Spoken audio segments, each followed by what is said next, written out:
চালের ফুটো দিয়ে সরাসরি চুলার উপর বৃষ্টির জল পড়ছে। আজ রাতে বুঝি আমাদের কপালে ভাত জুটবে না, কারণ শুকনো কাঠ সব ভিজে একাকার হয়ে গেছে।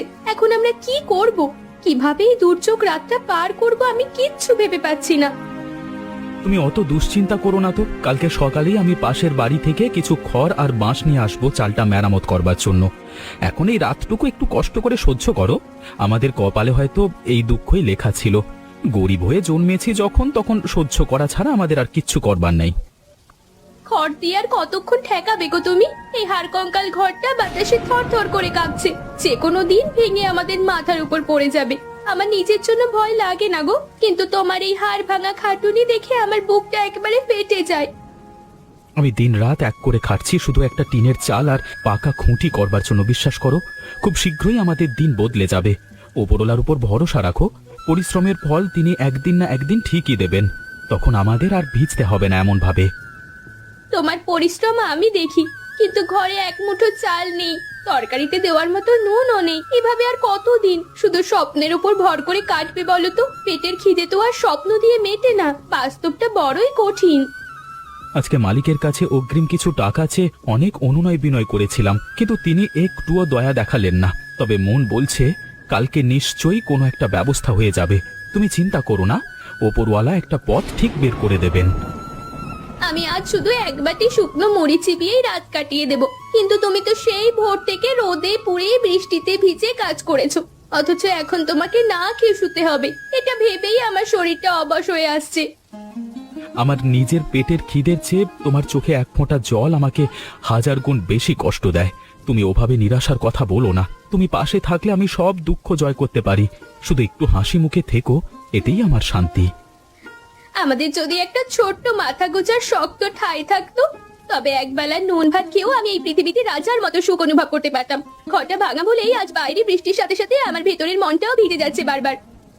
ধৈর্য ধরো তানিয়া, মনে রেখো অন্ধকার রাত যত গভীর হয় ভোরের আলো ঠিক ততটাই কাছে এগিয়ে আসে। ওপরওয়ালা চাইলে আমাদের এই ভাঙা ঘরেও একদিন খুশির জোয়ার বইবে, আর আমরা অনেক সুখে থাকবো। দেখেছিস শায়লা, আরিফ কিভাবে তার বউয়ের আঁচলের তলায় সারাক্ষণ ঢুকে আছে। নিজের জন্মদাত্রী মায়ের চেয়ে এখন ওর কাছে ওই তানিয়াই বড় হয়ে গেছে। আমার কোনো কথাই আর কানে নিতে চায় না। আম্মা, তানিয়া মেয়েটা বড় ধূর্ত আর মতলব। ও মনে মনে চায় এই ভাঙা ঘর থেকে আমাদের তাড়িয়ে দিতে। ও তলে তলে জাল বুনছে আম্মা, যাতে আরিফ ভাইজানকে হাত করে এই ভিটে মাটিটা সে একাই রাজত্ব করতে পারে আজীবন।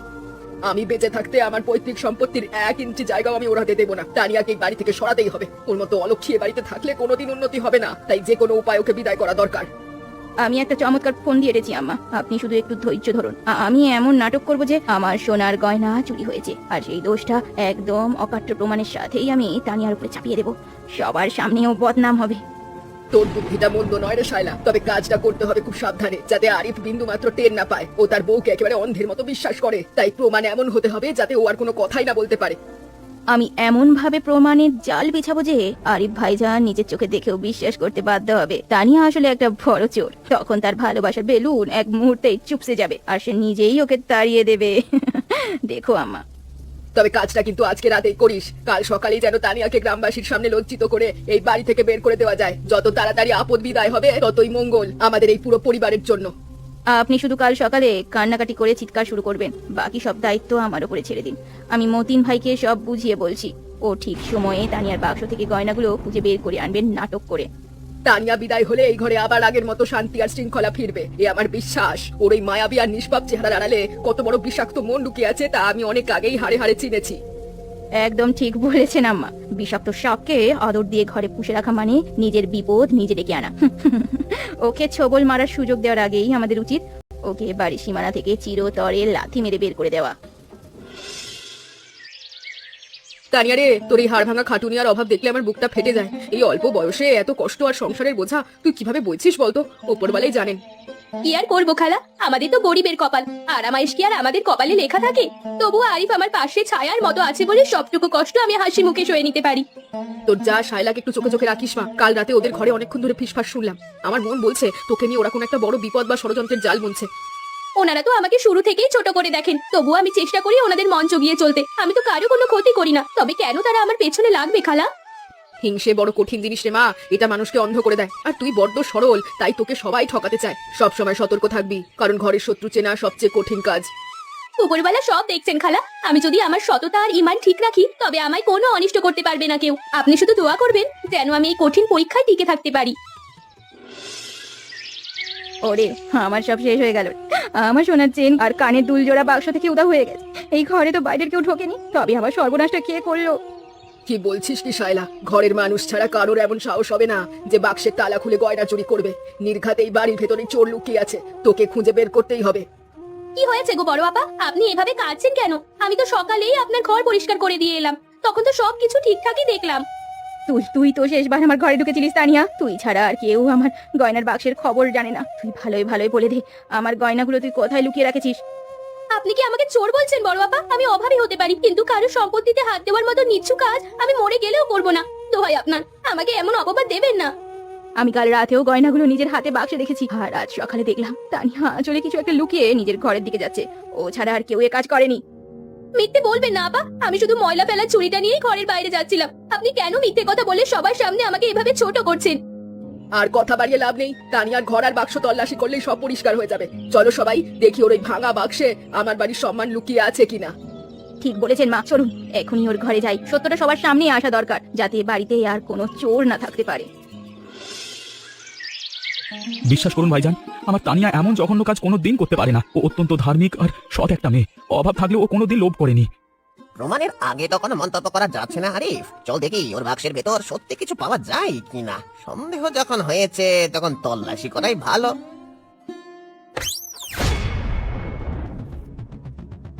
এই তো দেখুন, তানিয়ার ময়লা শাড়ির নিচে আমার সোনার চেন আর গয়নাগুলো কেমন সুন্দর করে লুকিয়ে রাখা হয়েছে। এখন কি বলবে তানিয়া? চোর ধরা পড়লে কি আর নিস্তার আছে? হ্যাঁ, এই গয়না এখানে কিভাবে এলো? আমি কিচ্ছু জানি না। কেউ নিশ্চয়ই আমার বাক্সে এগুলো ষড়যন্ত্র করে রেখেছে। আমি মরলেও এই কাজ করতে পারি না, আমাকে দয়া করুন। এখন আর মিছে কান্নাকাটি করে লাভ নেই চোরনি। প্রমাণ তো সবার চোখের সামনেই জলজ্যান্ত দেখা যাচ্ছে। ছি ছি আরিফ, তোর বউ শেষ পর্যন্ত এত নিচে নামলো যে ঘরের গয়না চুরি করলো। তানিয়া, তুমি সত্যি এটা করলে? আমি তোমাকে আমার জীবনের চেয়েও বেশি বিশ্বাস করতাম, আর তুমি কিনা আমার সম্মান ধুলোয় মিশিয়ে দিলে আজকে। আমার আর মুখ দেখানোর জায়গা রইলো না গো। আরিফ, তুমি অন্তত আমাকে বিশ্বাস করো। আমি কিছুই জানি না। ওনারা সবাই মিলে আমাকে ফাঁদে ফেলার জন্য এই কাজ করছে। আমি নির্দোষ, তুমি বিশ্বাস করো। আর কত মিথ্যে বলবি? সবাই তো নিজের চোখে দেখলো তোর বাক্স থেকে গয়না বের হলো, এখন আবার পরের ওপর দোষ চাপিয়ে সাধু সাজার চেষ্টা করছিস? হ্যাঁ, আরিফ, এই মেয়েকে ঘরে রাখা মানে কাল নাগিনী পুষে রাখা। আজ গয়না চুরি করেছে, কাল হয়তো আমাদের জানমালের বড় কোনো ক্ষতি করে বসবে। ওকে এ বাড়িতে রাখা একদম নিরাপদ নয়। আমি ওকে এই বাড়িতে এক মুহূর্ত থাকতে দেব না। আরিফ, এখনই ওকে ওর বাপের বাড়িতে পাঠিয়ে দে, অথবা ঘাট ধাক্কা দিয়ে বের করে দে, নতুবা কিন্তু আমি বিষ খেয়ে মরবো। আমার চোখের সামনে থেকে এখনই দূর হয়ে যাও তানিয়া। আমি কোনো চোরের সাথে আর সংসার করতে পারবো না। তুমি আমার বিশ্বাস ভেঙে গুড়িয়ে দিয়েছো। তুমিও আমাকে ভুল বুঝলে আরিফ। আমি তিল তিল করে এই সংসারটাকে ভালোবেসে গড়েছি। আমি কেন নিজের পায়ে নিজে কুড়োল মারবো বলো তো? তুমি একটু ঠান্ডা মাথায় ভাবো। প্রমাণ তো আর মিথ্যে হতে পারে না তানিয়া। আমার মা আর বড় ভাই কেন তোমার বিরুদ্ধে মিথ্যে অপবাদ দেবেন? তারা কি তোমার শত্রু যে তোমাকে ফাঁসাবেন? ওনারা আমাকে কোনোদিনও মেনে নিতে পারেননি। আজ সম্পত্তির লোভে আমাকে সরিয়ে দেওয়ার জন্য এই ঘৃণ্য পথ বেছে নিয়েছেন। ওনারা আমাকে ঘর থেকে বের করতে চান। মুখ সামলে কথা বলো তানিয়া। আমার পরিবারের নামে কোনো আজে বাজে কথা আমি সহ্য করব না। তোমার এই চারিত্রিক দিকটা আমার জানা ছিল না। আমি আজকে বড় লজ্জিত। অভাবের চেয়েও বড় অভিশাপ হলো অবিশ্বাসের শিকার হওয়া। তুমি যখন আমাকে বিশ্বাস করতে পারছোই না, তখন আমার আর এখানে থাকার কোনো অধিকার নেই। ঠিক বলেছ, তোমার আর এখানে থাকা চলবে না। কালকে সকালেই তুমি এ বাড়ি ছেড়ে চলে যাবে। আমি তোমাকে আর এই ভাঙা ঘরেও ঠাঁই দিতে পারছি না। আমি চলে যাব আরিফ, তবে মনে রেখো, সত্য কোনোদিনও চাপা থাকে না। একদিন তুমি অবশ্যই তোমার ভুল বুঝতে পারবে, আর সেদিন আমি আর ফিরবো না। ভুল আমি তোমাকে বিয়ে করে করেছি। এখন আর নতুন করে কোনো তর্কে জড়িয়ে নিজেকে ছোট করতে চাই না। তোমার সাথে আমার সব সম্পর্ক আজকে এখানেই শেষ। আমার ব্যাগ আমি নিজের হাতেই গুছিয়ে নিচ্ছি। তুমি সুখে থেকো তোমার এই ষড়যন্ত্রকারী পরিবার নিয়ে। উপরওয়ালা একদিন ঠিকই বিচার করবেন। এই অন্ধকার আর এই বৃষ্টির রাতে আমার চাওয়ার কোনো জায়গা নেই। উপরওয়ালা, তুমি ছাড়া আজ আমার আপন বলতে কেউ রইলো না এই দুনিয়ায়। তুমি আমার বিচার করো।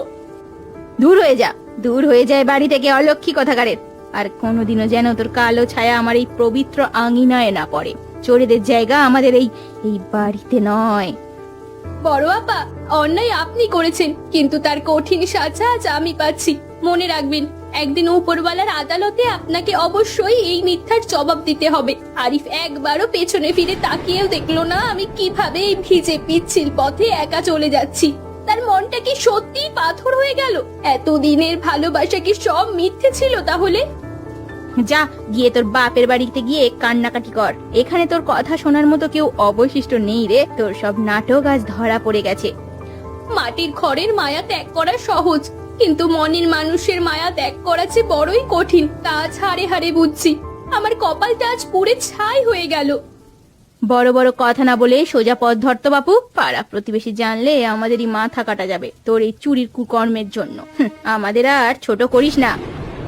আমি চললাম। আমার এই চোখের জলের প্রতিটা ফোঁটার হিসাব একদিন আপনারা কড়ায় গন্ডায় দিতে হবে। ওপরওয়ালা সব দেখেন, আর তিনি অবশ্যই বিচার করবেন। কথাটা মনে রাখবেন। হায় হায় হায়, বিচার তো হয়েই গেল তানিয়া। তুই আজ গৃহহীন হয়ে পথে পথে ঘুরবি, আর আমরা আমাদের সম্পত্তি একা রাজত্ব করব। বিদায় হ, বিদায় হ আমাদের জীবন থেকে। দেখলে তো কত সহজে তানিয়াকে চুরির অপবাদ দিয়ে বের করে দিলাম। এখন আরিফ ভাইজান পুরো আমাদের হাতের মুঠোয়। ও আমাদের কথা শুনবে। কাজটা কিন্তু খুব নিখুঁত ছিল শাইলা। তানিয়ার বাক্সে গয়না লুকিয়ে রাখাটা ছিল তোমার জীবনের সেরা চাল। আমি তো ভয় পাচ্ছিলাম আরিফ কিছু বুঝে ফেলে কিনা।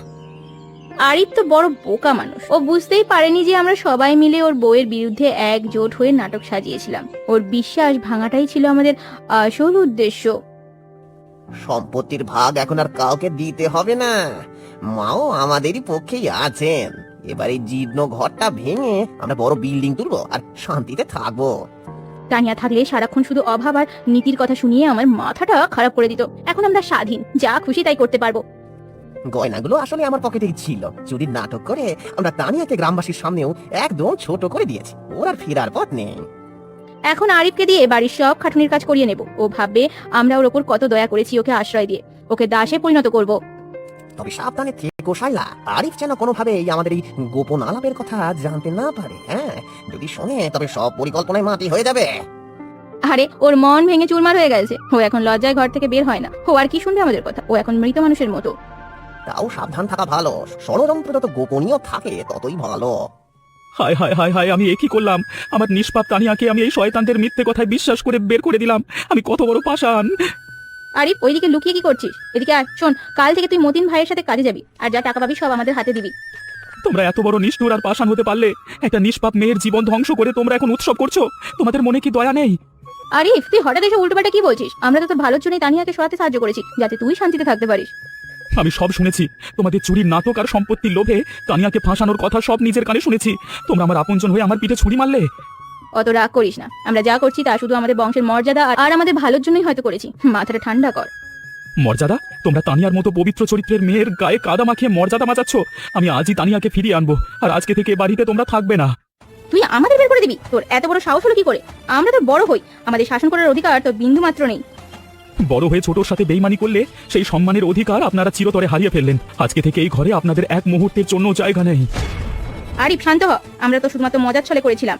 তানিয়াকে ফিরিয়ে আনলে আমরা সবাই আগের মতো মিলেমিশে থাকতে পারবো, কথা দিচ্ছি। তোমাদের মতো বিষাক্ত সাপেদের সাথে আর কোনো দিন এক থালায় খাবো না আমি। এখনই আমার বাড়ি থেকে বিদে হও, নয়তো আমি পুলিশের সব প্রমাণ দিয়ে দেব। তানিয়া, আমাকে ক্ষমা করো। আমি খুব বড় অপরাধ করে ফেলেছি তোমাকে অবিশ্বাস করে। আমি আজকে সব সত্য নিজের কানে শুনেছি গো। আমি খুব লজ্জিত। ক্ষমা তো ওপরওয়ালা দেবেন আরিফ, কিন্তু তুমি আমার বিশ্বাসের যে শক্ত জায়গাটা ভেঙে চুরমার করেছো, তা কি আর আগের মতো জোড়া লাগবে কোনোদিন? আমি জানি আমি তোমার পাশে দাঁড়ানোর যোগ্যতা হারিয়েছি, কিন্তু আমাকে আর একটা সুযোগ দাও সব অন্যায় শুধরে নেওয়ার জন্য। মানুষের মন কি মাটির খেলনা যে ভাঙলে আবার আঠা দিয়ে চোরা দেওয়া যায়? তুমি আমাকে ওই কাল বৈশাখীর রাতে একা পথে ছুঁড়ে ফেলে দিয়েছিলে আরিফ। আমি অন্ধ হয়ে গেছিলাম তানিয়া, কিন্তু এখন আমি শায়লা ভাবি আর মতিন ভাইকেও ঘর থেকে চিরতরে বের করে দিয়েছি। আমি আমার পাপের প্রায়শ্চিত্ত করতে চাই। ওনাদের বের করে দিলে কি আমার হারানো সম্মান ফিরে আসবে? গ্রামবাসী তো এখনো আমাকে চোর আর কুলটা হিসেবেই চেনে। আমার খুব ঘৃণা লাগছে, খুব। আমি সবার সামনে দাঁড়িয়ে উচ্চ কণ্ঠে সত্য বলবো তানিয়া, তোমাকে পূর্ণ মর্যাদার সাথে ঘরে ফিরিয়ে নিয়ে যাব। আমাকে বিশ্বাস করো আরেকটিবার। আমার আর কোনো পার্থিব চাহিদা নেই আরিফ। আমি শুধু চেয়েছিলাম তোমার অটল বিশ্বাস, সেই বিশ্বাসটুকু ছাড়া আমি আজ বড় একা আর অসহায় বোধ করছি। চলো তানিয়া, আজকে আমাদের সেই ভাঙা ঘরটাই নতুন করে সাজাবো, যেখানে শুধু তুমি আর আমি থাকবো, আর কেউ আমাদের সুখের মাঝে বিষ ঢালতে পারবে না।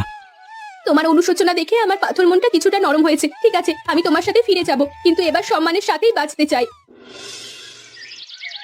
আজকে মালিক আমার কাজে খুশি হয়ে অনেক টাকা বকশিশ দিয়েছেন, তাই তোমার সবচেয়ে প্রিয় মাংস পোলাও নিয়ে এলাম আমাদের জন্য। কতদিন পর আমরা এভাবে এক পাতে শান্তিতে বসলাম গো। অভাব থাকলেও তোমার এই ভালোবাসা আজ আমার সব দুঃখ আর ক্ষত জড়িয়ে দিচ্ছে। জানো তানিয়া, কলা পাতায় এই পোলাওয়ের স্বাদ পৃথিবীর যে কোনো রাজপ্রাসাদের খাবারের চেয়েও বেশি অমৃত মনে হচ্ছে আজকে আমার কাছে। শান্তি কি আর ঐশ্বর্যে থাকে? ঘরটা যদিও আমাদের ভাঙা, কিন্তু এখানে আজ যে নির্মল শান্তি আছে তা কোনো ষড়যন্ত্রের অট্টালিকায় কোনো দিনও পাওয়া যাবে না। আজ আমি খুব খুশি। আমি ওয়াদা করছি তানিয়া, সামনের মাসেই আমি টিন কিনে এই চালটা মেরামত করব। তোমাকে আর কোনোদিন বৃষ্টির জলে ভিজতে দেবো না, আমি কথা দিচ্ছি। চাল বদলে যা ক্ষতি নেই, কিন্তু এই কলা পাতায় খাওয়া স্মৃতিটা যেন আমাদের মনে সব সময় আমিলন থাকে চিরদিন। তুমি পাশে থাকলে আমি অসাধ্য সাধন করতে পারি তানিয়া। আমার জীবনের সবচেয়ে বড় সম্পদ হলো তোমার ধৈর্য, সততা আর আমার প্রতি ভালোবাসা। আমিও চাই শুধু তোমার এই অটল বিশ্বাস, যেন কোনো তৃতীয় ব্যক্তি আমাদের পবিত্র সম্পর্কের মাঝে আর কোনো দিনও ফাটল ধরাতে না পারে। আজকে থেকে আমাদের এই ভাঙা ঘরটাই হবে আমাদের ভালোবাসার একটা ছোট্ট স্বর্গ। পেট ভরে গেছে, কিন্তু মন কিছুতেই যে ভরছে না আরিফ। তোমার সাথে এই সাধারণ খাবারটুকু আমার কাছে পরম তৃপ্তির বস্তু আজ। তানিয়া মা, তুই কি আমাদের একটিবার ক্ষমা করতে পারবি? এই বুড়ো বয়সে নিজের করা পাপের বোঝায় আমি আর সোজা হয়ে দাঁড়াতে পারছি না রে মা। মেজে বউ, আমি শয়তানের বুদ্ধিতে অন্ধ হয়ে তোর সোনার সংসারে বিষ ঢেলেছিলাম। আজ আমাদের যাওয়ার কোনো জায়গা নেই বউ। সবাই আমাদের ধিক্কার দিচ্ছে। আমাকে তুই বড় বোন হিসেবে নয়, তোর বাড়ির একটা দাসী হিসেবে হলেও মাফ করে দে বোন। এখন কেন এসেছো তোমরা? যখন তানিয়াকে চোর অপবাদ দিয়ে এই বৃষ্টির রাতে ঘর থেকে বের করে দিয়েছিলে, তখন তো তোমাদের মনে এতটুকু দয়া হয়নি। আমার তানিয়া বড্ড নরম মনের মানুষ, তাই হয়তো সে মুখ ফুটে কিচ্ছু বলছে না, কিন্তু আমি তোমাদের কোনো দিন ভুলবো না। থামো আরিফ, ওভাবে বলো না। ওনারা তোমার মা আর বড় ভাবি, রক্ত কোনোদিনও আলাদা হয় না। মা, আপনি এভাবে ভেঙে পড়বেন না। আপনি তো আমার মায়েরই মতো। সন্তানটি মায়ের উপর রাগ করে থাকতে পারে? আমি মা নামের কলঙ্ক রে তানিয়া। যে মেয়েটা অভাবে সংসারে আমার ছেলের পাশে ঢাল হয়েছিল, তাকে আমি বিনা কারণে কষ্ট দিয়েছি। তোর এই বিশাল মনটা যদি আগে বুঝতাম, তবে আজ আর এই দিন দেখতে হতো না। তানিয়া, আমি সম্পত্তির লোভে তোকে ঘরছাড়া করতে চেয়েছিলাম, কিন্তু আজ আমি বুঝতে পেরেছি মানুষের ভালোবাসা আর দোয়ার চেয়ে বড় কোনো সম্পত্তি নেই। তুই আমাকে ক্ষমা না করলে আমি সারা জীবন আগুনে পুড়বো। ভাবি, যা হওয়ার হয়ে গেছে তা আপনি ভুলে যান। উপরওয়ালা যখন আপনাদের ভুল বোঝার সুযোগ দিয়েছেন, এটাই বড় পাওনা। আমি আপনাদের নিয়ে মনে কোনো ঘৃণা রাখিনি। আসুন আবার সবাই মিলে এই ভাঙা ঘরটাকে ভালোবাসায় ভরিয়ে তুলি। তানিয়া, তুমি এত সহজে সব ভুলে গেলে? ওনারা যা করেছেন তার তো কোনো ক্ষমা হয় না।